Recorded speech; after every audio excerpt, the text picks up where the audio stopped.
menyapa yang di luar. Masih ada yang di luar ya? Istimewa untuk yang di luar. Halo, shalom. Sehat Tuhan di sini. Iya, sabar ya buat saudara-saudara kami yang di luar. Nanti kita gantian kalian ke dalam, kami keluar. Yang pasti kita semua punya semangat yang sama. Sekali lagi khusus Bapak Ibu Jemaat yang ada di luar, selamat Natal, shalom. Sama-sama. Dan firman Tuhan yang menjadi berkat rohani kita tepatnya di acara ibadah perayaan Natal Tahun Bene dengan tema kemuliaan bagi Allah di tempat maha tinggi dan damai sejahtera di bumi, Lukas 2 ayat 14. Dan untuk subtema saya rindu kita boleh baca secara bersamaan 3 dua ayat dengan semangat masyarakat Kabupaten Petahunan berkomitmen mensukseskan pesta demokrasi. Setahu saya masyarakat dan jemaat di Tapteng itu adalah orang yang bersatu hati dan tidak pernah marsisarputan seperti pembacaan tadi. Maka kita baca dengan serentak 3 ya.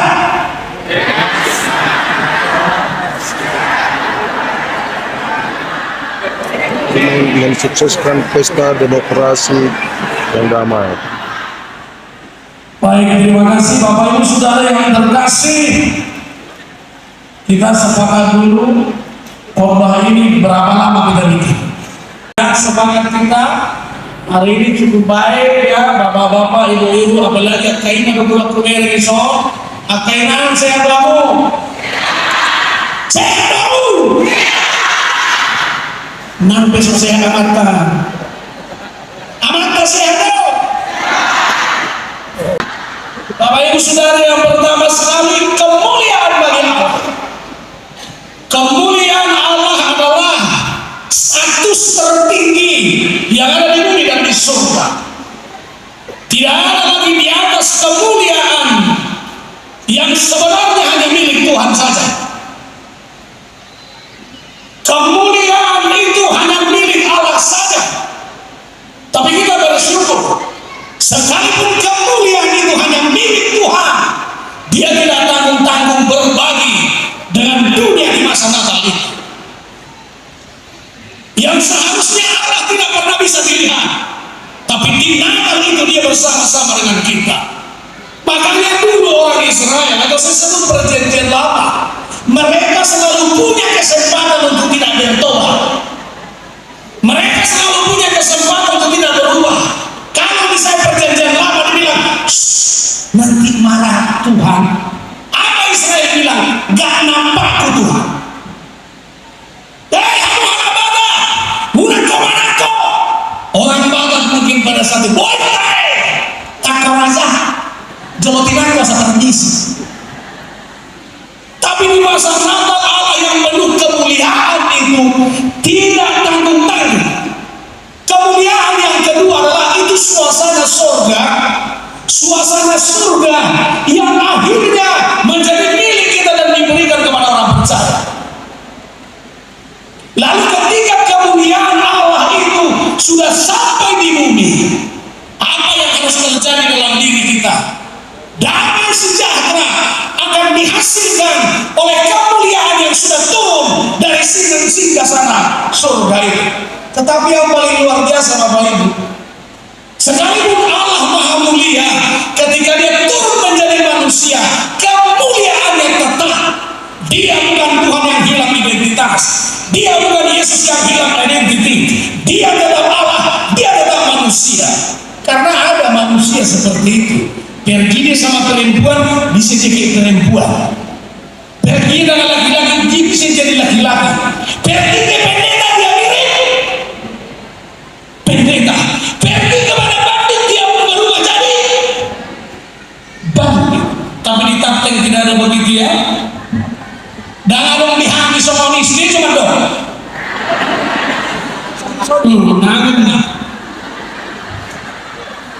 Karena itu cukup berbahaya. Tapi hebatnya Allah itu begitu. Dia Allah menjadi manusia manusia maha mulia, dia bukan Tuhan yang hilang identitas. Karena manusia kalau sudah bicara kepentingan, kalau manusia sudah bicara pangkat dan jabatan, manusia juga sering lupa bahwa identitasnya terjual, bahwa identitasnya itu harus. Itulah bedanya. Jika di dunia ada orang yang pernah dianggap mulia, sekarang ini sudah ada orang-orang hebat yang disebut mulia.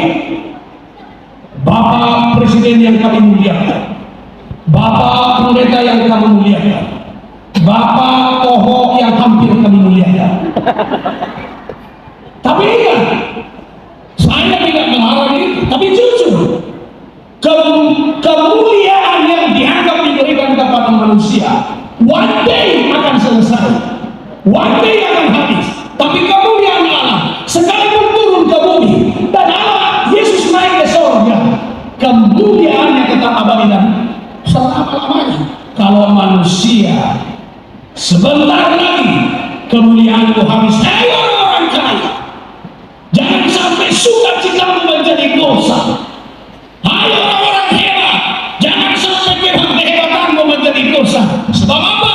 Dengan kaya dan pangkat dan jabatanmu itu, kau jadi orang berdosa.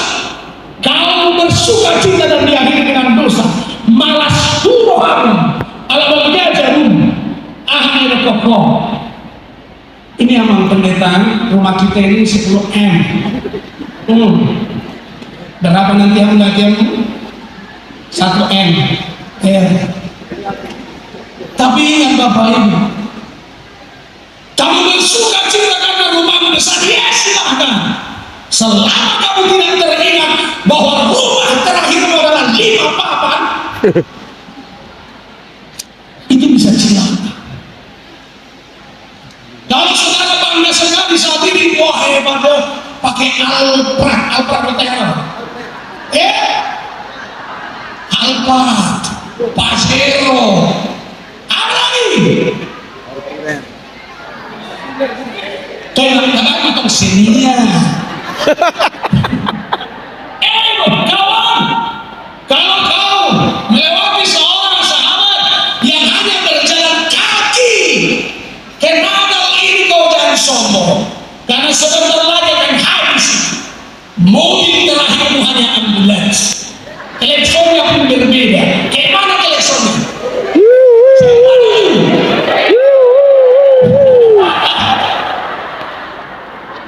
Apa yang saudara banggakan pernah dianggap mulia di dunia?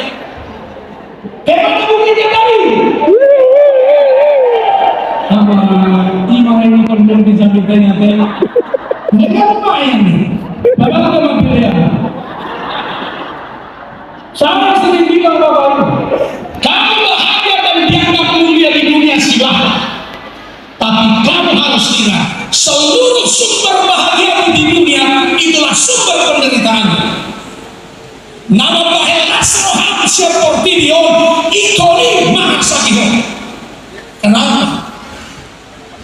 Maaf, ini memang sudah sering saya bilang akhir-akhir ini. Ada di sini yang sudah janda? Enggak ada. Tunjuk tangan dulu sekali yang sudah janda. Wih.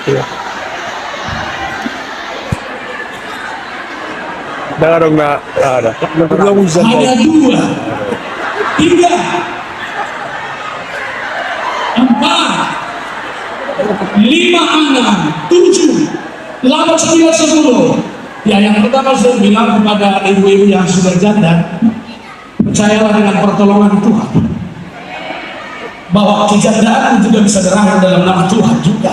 Sabar kau di situ. Tapi yang mau saya bilang, ingatkah kau ibu? Ingatkah kau bapak? Waktu kau terpasu-pasu di gereja GBI Saudi Pusat, Sinaga. ya di situ namanya terpasu-pasu juga. Masa jadi terpusat-pusat kan gak mungkin. Siapa yang datang, ada 1000 saksi di situ. Ada tulangmu, tenaga tulangmu, tulang nomor Hamarandi, tulang nomor Semilian, tulang nomor Ustaz semua. Kau bahagia di situ. Dan kau pun mau sama dia saat itu Binatang babalu apa kau bilang? Pangeranku, welcome. Bukimo. Bahkan ketika saat itu kau disebut, oh bidadariku, kau bahagia. Bidadari apa hitam? Jerawat kemusik. Ayat kita kau, so sweet mau. Tetapi satari dumba baru orang kau disadari. Masih roha dikit dan masuk-masuk malalu ikoni mencurah.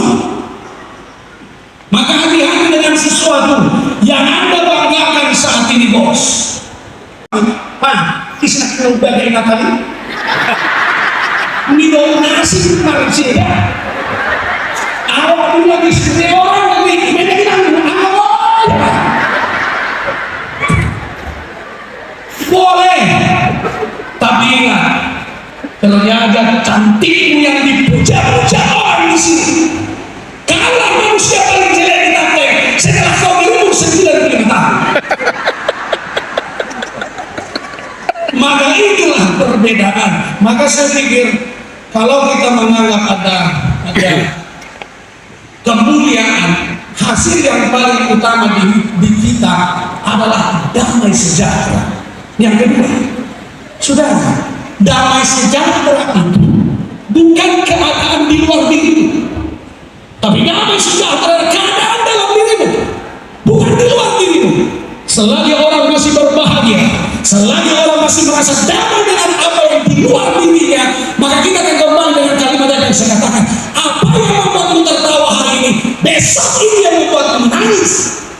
Maka damai sejahtera surga itu bukan soal apa yang kamu miliki, tapi itu soal situasi hati yang paling dalam. Bapak Ibu, sama seperti Maria dalam Lukas 1:38, setelah dia bergumul, kau akan mengandung, aku masih anak gadis, kau akan mengandung. Bapak Ibu, apa yang menjadi keputusan dia? Kalau kita baca dalam kitab Injil, dia menerima keputusan Tuhan. Itulah damai sejahtera. Apa dia katakan? Jadilah padaku seperti perkataanmu. Demikian kepada malaikat. Bapak Ibu, damai sejahtera adalah kesiapanmu dalam iman menerima keputusan Tuhan dalam hidup saudara.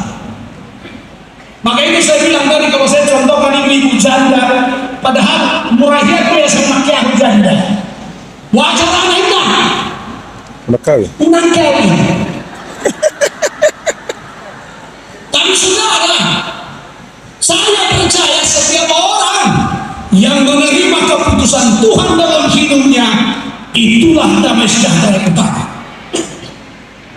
Para caleg, ada caleg? Ada. Diundang. Ada ibu caleg, bapak suaminya bapak caleg juga. Oh ya, bapak caleg, terima kasih. Saya masih percaya kalau anak kau dan boy aku damai sejahtera, bisa, harus bisa. Jangan karena kalah nanti damai sejahtera jadi tangan kopi itu gereja, itu masjid damai, itu balik damai, itu dia nama, itu perusahaan damai. Tapi salah. Yang pertama sekali itu bos, saya pahami bahwa ada keputusan Tuhan mungkin yang tidak puas dalam hidupmu. Saya pahami, saya lihat juga ada keputusan Tuhan yang saudara sendiri tidak terima. Tapi kalau mau damai sejahtera menjadi milikmu, terima keputusan itu. Wahai mama dan perempuan yang hitam, terima keputusan Tuhan. Jangan kau paksa buka menjadi putih, rukun tiba batamu, kenapa sudah mencinta? Buat apa itu?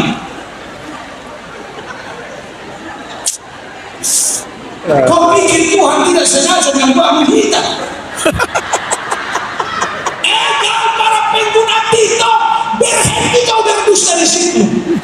Kenapa? Kok bisa di TikTok itu semua orang semuanya putih? Dia ada jerawatnya, padahal dia pakai apa namanya? menciptakanmu tanpa filter. Terimalah keputusan Tuhan itu, bos. Ya, kosmoni. Lalu yang kedua, tidak ada sumber damai apapun keluar kecuali Kristus. Tidak ada sumber damai sejahtera kecuali Kristus di masa Natal. Bapak Ibu, saya pastikan semua Anda di sini tidak semua yang beli baju baru, betul? Siapa yang beli baju baru? Tunjuk tangan, jangan bohong. Inna Allah kita macam kita. Saya tidak sedang keberatan dengan baju baru, silakan. Tapi maaf, saya sudah melayani untuk Natal ke beberapa kali. Saya pendeta Toho dan istri saya belum ada beli baju baru.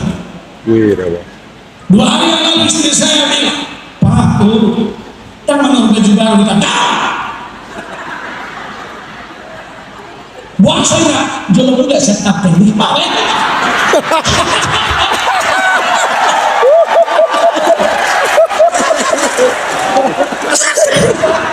Ano na siya tapten? Bapak Ibu, ya saya merasa aneh dengan tapten karena akhir-akhir ini mungkin ini kunjungan saya ketiga keempat keluar pasca dan Natal. Makanya jangan saya salahkan Pak Ketua. Kalau saya lihat postingan kadang Natal tapten, pasca tapten, kadang saya pegang jantung. Kok aku lewat? Saya tidak mau bahas itu. Jangan dilarang-larang dengan dia. Tidak ada yang salah dengan baju baru, tidak ada yang salah dengan mobil baru, tidak ada yang salah dengan pacar baru. Tapi jangan sampai Natalmu tanpa Yesus. Itu yang bahaya. Amin. Saudara penghuni Betlehem, Nampula kata Yesus, oh ada kamar, belum tentu pun tidak. Pinambau yang di sana Betlehem itu seperti takdir lah. Pinambau, ada kamar, bisa tahu tidak? Apa tidak bisa itu? Saudara, ketika Yesus lahir di Betlehem, orang-orang Betlehem itu tidak tahu. Bahkan orang Betlehem bilang, "Aisi gembala, aisi anak najis." Ayah mana saya tahu? Dia melewatkan Natalnya tanpa Yesus. Tapi Bapak Ibu Saudara yang ada di tapten ini, saya mau bilang dan ingatkan itu. Biarlah Natalmu berlalu tanpa baju, tanpa kiriman, bahkan tanpa makan malam nanti. Kalau harus bilang Nabeti Marjesus Natal, sudah ada Nabeti Marjesus Natalu. saya Nabeti Marjesus Natalu. na salamat po kaduang malabong kan sa paano ni salamat po satu sih banyak perayaan teknis dalam saat ini yang menurut saya disuruh ada perayaan itu. Karena Natal tanpa Yesus itu kembali dengan cerita Alkitab. Orang